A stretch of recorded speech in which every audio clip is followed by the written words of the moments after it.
అందరికీ నమస్కారం. Welcome to Surya's view YouTube channel. ఈరోజు ఒక ఇంట్రెస్టింగ్ జీవిత సత్యంతో మీ ముందుకి రావడం జరిగింది. ఆస్తులు ఉన్నంత మాత్రాన శ్రీమంతులు కాలేరు. అలాగే గుడిసెలో ఉన్నంత మాత్రాన పేదవాళ్ళు కారు. ఎందుకు అనేది ఇప్పుడు మనం తెలుసుకుందాం. దయచేసి ఈ వీడియో చివరి వరకు చూడండి.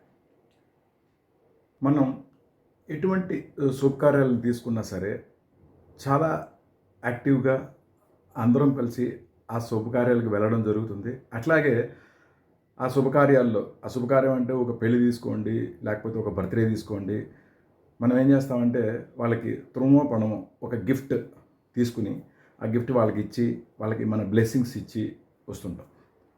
అయితే మీరు ఒకటి ఆలోచించాలి, మనం గిఫ్ట్ ఇస్తాం. అలాంటిది వాళ్ళు ఒక 100 మంది వాళ్ళ ఇంటికి చిన్న చిన్న గిఫ్ట్లు తీసుకుని వెళ్తుంటారు. ఆ 100 గిఫ్ట్లు వాళ్ళు ఏం చేస్తారండి? మ్యాక్సిమం అయితే ఆ 100 గిఫ్ట్లలో కామన్ గిఫ్ట్స్ చాలా ఎక్కువ ఉంటాయి. సో 1-2 యూజ్ చేసుకుంటారు, ఆ రెస్ట్ అన్నీ కూడా అటకమే పడేస్తారు. దానివల్ల జనరల్గా వాళ్ళకైతే ఏం ఉపయోగం అనేది ఉండదు.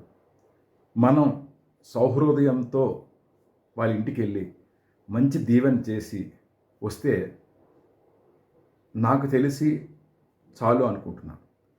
కష్టాల్లో ఉన్న వాళ్ళ ఇంటికి వెళ్ళండి, మీకు తోచినంత సహాయం చేయండి, చేసి నేనున్నానని వాళ్ళ భుజం తట్టండి. అంతకన్నా మించిన శక్తి కానీ ఓదార్పు కానీ ఎవరికి అక్కర్లేదు కష్టంలో ఉన్న వాళ్ళకి. దయచేసి ఈ చిన్న చేంజ్ ట్రై చేయండి. సుఖంలో ఉన్న వాళ్ళకి మీరు ఇచ్చే గిఫ్ట్తో పని లేదు. కష్టంలో ఉన్న వాళ్ళకి మీరు ఇచ్చే తృణమో పణమో చాలా ముఖ్యం.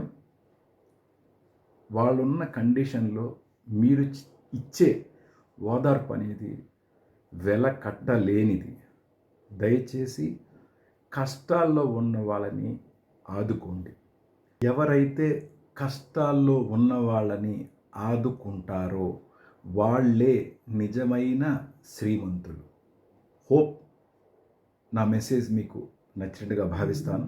దయచేసి అందరూ శ్రీమంతులు అవ్వండి. Thank you so much.